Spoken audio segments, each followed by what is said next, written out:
भ्रष्टाचार के खिलाफ लड़ाई कभी आसान नहीं होता और उसमें गंभीरता और परिपक्वता की आवश्यकता होती है। The fight against corruption needs a lot of seriousness end of course a lot of maturity. आज हम शिक्षा मंत्री मनीष सिसोदिया जी के बारे में बात नहीं कर रहे हैं। आज हम आबकारी मंत्री, अगर साधारण भाषा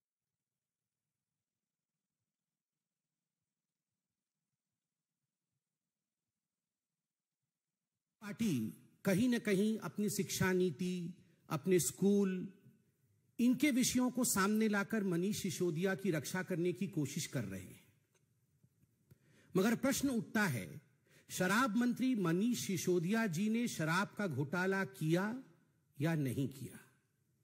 क्या यह हकीकत नहीं है कि आज दिल्ली में बच्चा बच्चा यह जानता है कि आम आदमी पार्टी और मनीष सिसोदिया जी ने अपने कमीशन के चक्कर में, यह एक टेक्निकल विषय है, हर कोई जानता है कि जहां तक होलसेलर की कमीशन का विषय था, पहले जो कमीशन 2% का था, उस कमीशन को बढ़ा करके 12% का कमीशन किया गया था।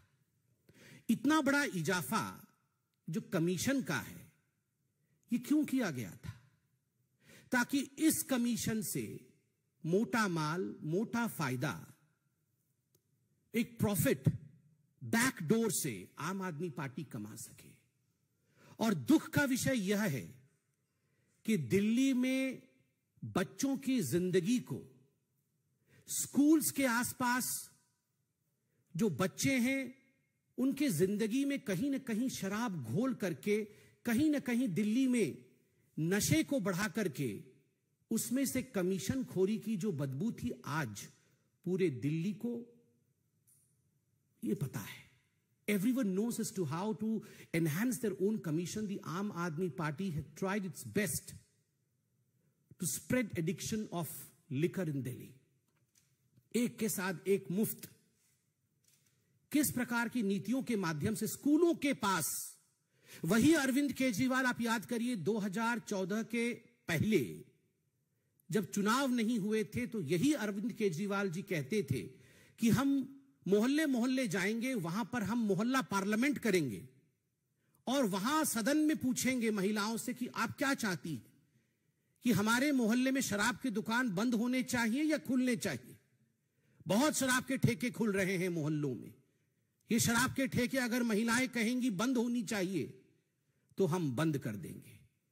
ये प्रचलन में है, ये वीडियो, हर कोई इस वीडियो को जानता है, देख चुका है अरविंद केजरीवाल के इस वीडियो को। और वही अरविंद केजरीवाल जब चुनाव जीत कर आते हैं तो ठीक उससे उलट कितनी कॉलोनियों में अधिक से अधिक शराब की दुकानें खोली जा सके, स्कूलों के पास कैसे शराब की दुकानें खोली जा सके, हमारे रिलीजियस वर्शिप प्लेसेस के पास कैसे शराब की दुकान खोली जा सके, इसका पूरा का पूरा एक षड्यंत्र किया, केवल और केवल भ्रष्टाचार और कमीशन के लिए। हमने बार बार शराब मंत्री, आबकारी मंत्री मनीष सिसोदिया जी से कुछ सवाल पूछे थे। अरविंद केजरीवाल जी खुद एक ब्यूरोक्रेट रहे हैं। अरविंद केजरीवाल जी को टेक्निकल प्रश्नों के उत्तर देने भली भांति आते हैं। मगर मैं आपसे पूछता हूं, इतने महीनों में लगभग 1 साल का समय गुजर गया, क्या अरविंद केजरीवाल जी ने या उनके टीम में से किसी एक व्यक्ति ने एक्साइज पॉलिसी को लेकर कोई टेक्निकल प्रेस कॉन्फ्रेंस किया? हमने सवाल पूछा था कि आखिर ये पॉलिसी, आपकी जो एक्साइज पॉलिसी थी, जो शराब नीति थी, ये इतनी अच्छी पॉलिसी थी जिसके विषय में आप बोलते थक नहीं रहे थे कि इतने करोड़ों का हमें फायदा होगा, आखिर आपको वो आनन फानन में वापस क्यों लेना पड़ा? एक कारण आपने नहीं दिया। एक कारण दिए बगैर जब ये पूरा विषय कि इसमें घोटाला हुआ है, भ्रष्टाचार हुआ है, जब ये कहा गया, when you were flagged by the LG that this is an important issue and there is some corruption in this, you in fact took away the excise policy, you withdrew the excise policy. The question is the excise policy which you always appreciated, which you always in fact spoke in favor, why had you to take it back? आपको उसे वापस क्यों लेना पड़ा? दूसरा, हमने बार बार पूछा कि ये होलसेलर्स का कमीशन आपने 2% से बढ़ा करके 12% क्यों किया? क्या ये स्टिंग ऑपरेशन के माध्यम से हमारे सामने नहीं आया कि इसका आधा कमीशन जो है रीरूटिंग होकर आपके ही पास आता था? ये सारे sting operation Bharatiya Janata party और भारतीय जनता पार्टी ने मीडिया से लेकर, क्योंकि मीडिया ने इसे अपने सोशल मीडिया साइट इत्यादि में डाला था, हमने इसे उजागर किया है। हमने सवाल पूछा था जब मीडिया ने दिखाया हमें कि ये जो आबकारी नीति थी, एक्साइज पॉलिसी थी, ग्रुप ऑफ मिनिस्टर्स के सामने रखने से पहले इसे अपने व्यापारी मित्र, जो शराब के व्यापारी थे, जो ठेकेदार थे, उनको लीक किया गया, पहले उन तक पहुंचाया गया ताकि जो उनके लाभ के विषय हैं वो उसे अपना ले और जो हानि के विषय हैं उसे ट्वीक कर दिया जाए, उसे चेंज कर दिया जाए। क्या यह हकीकत नहीं है कि हमने सवाल पूछा था कि ब्लैक लिस्टेड कंपनीज जो थी, कानून के मुताबिक ब्लैक लिस्टेड कंपनीज को मनीष सिसोदिया जी और आम आदमी पार्टी की सरकार उन्हें ठेका नहीं दे सकते थे, मगर क्या कारण था कि मनीष सिसोदिया जी ने बतौर शराब मंत्री दिल्ली को शराब में डुबोने के लिए आपने ब्लैक लिस्टेड कंपनीज को भी ठेका दिया? क्या कारण था कि कानून में एक प्रावधान है कि मैन्युफैक्चरर्स जो हैं उन्हें रिटेल के काम में नहीं लाया जा सकता? इस पूरी एक्साइज पॉलिसी में कानून को दरकिनार करते हुए आपने मैन्युफैक्चरर्स को रिटेल में डाला। इसका आपने किसी प्रकार से कोई एक्सप्लेनेशन नहीं दिया।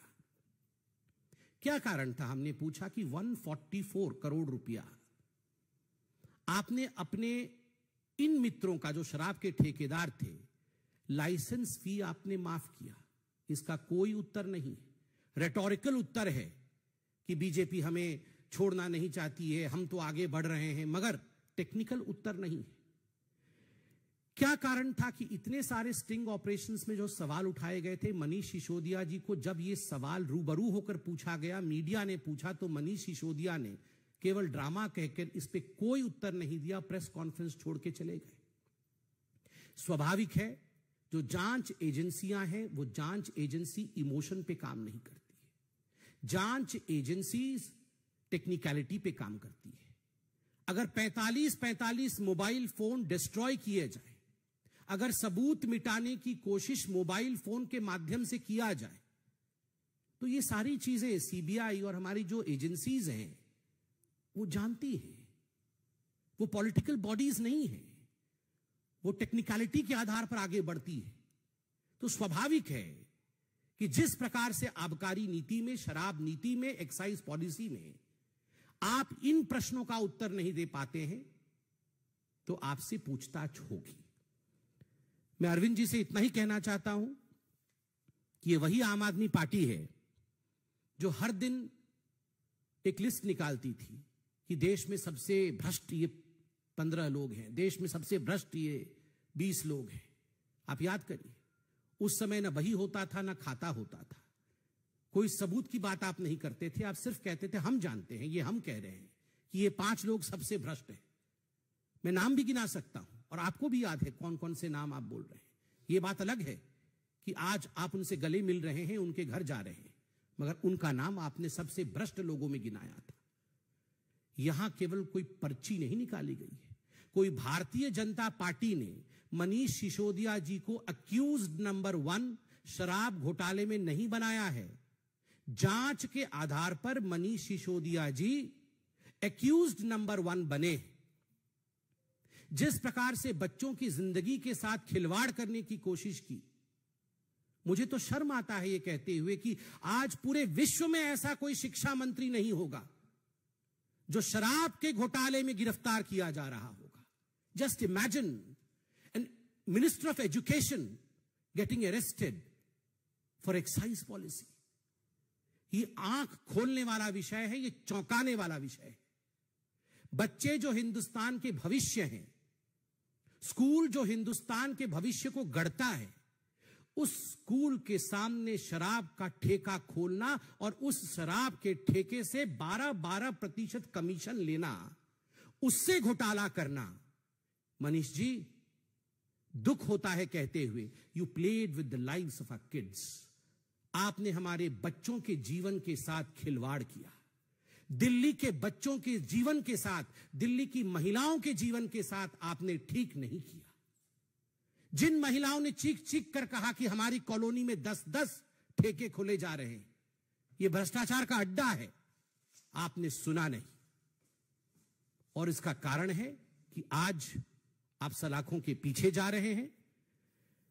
जीरो टॉलरेंस फॉर करप्शन, भ्रष्टाचार को लेकर भारतीय जनता पार्टी का जीरो टॉलरेंस है। यह किसी प्रकार से भी राजनीति का विषय नहीं है और भ्रष्टाचार के खिलाफ यह लड़ाई, यह जंग हमेशा जारी रहेगी और रहनी भी चाहिए, क्योंकि स्वच्छ राजनीति, नशा मुक्त राजनीति, यही भारतीय जनता पार्टी हमेशा से ही कहते रही है। Agencies and the parties, these are separate issues. The war would be fought in the battle ground of courts. आप कोर्ट्स में लड़िए। सत्येंद्र जैन के लिए भी आप यही कह रहे थे कि वो बिल्कुल पाक साफ है, दूध के धुले हुए हैं, मगर कोर्ट ने अभी तक उन्हें बेल ग्रांट नहीं किया है। क्या कारण है कोर्ट ने उन्हें बेल ग्रांट नहीं किया है? क्योंकि there is merit in the case में मेरिट है, इसलिए बेल नहीं ग्रांट हुआ है।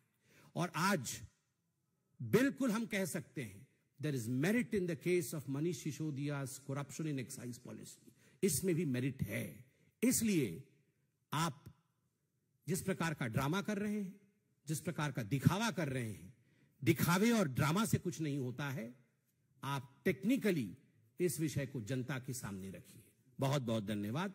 कोई प्रश्न हो तो अवश्य पूछिए। सर, अरविंद ने ट्वीट करके कहा कि मनीष बेकसूर है, उसकी गिरफ्तारी गंदी राजनीति है। लोग सब देख रहे हैं, लोगों को सब समझ आ रहा है, लोग इसका जवाब देंगे, इससे हमारा हौसला बढ़ेगा, हम संघर्ष के साथ और मजबूत होंगे। अरविंद केजरीवाल जी इतना कुछ ट्वीट कर रहे हैं। अरविंद केजरीवाल जी से आप पूछिए कि जो 6 प्रश्न भारतीय जनता पार्टी और भारत की जनता पूछ रही है, उसके उत्तर जरा ट्वीट कर दे कि ब्लैक लिस्टेड कंपनी को ठेका क्यों दिया, 2% से बढ़ाकर के 12% कमीशन क्यों किया, मैन्युफैक्चरर्स को रिटेल के बिजनेस में क्यों लेकर आए, 144 CR क्यों माफ किया आपने मित्रों का, पॉलिसी को वापस क्यों लिया। इतने प्रश्नों का उत्तर अरविंद केजरीवाल जी ट्वीट कर दें तो मुझे लगता है वो उचित होगा। यहां वहां की बातें ट्वीट करने से कोई लाभ नहीं है, कोर्ट में उसका कोई औचित्य नहीं है।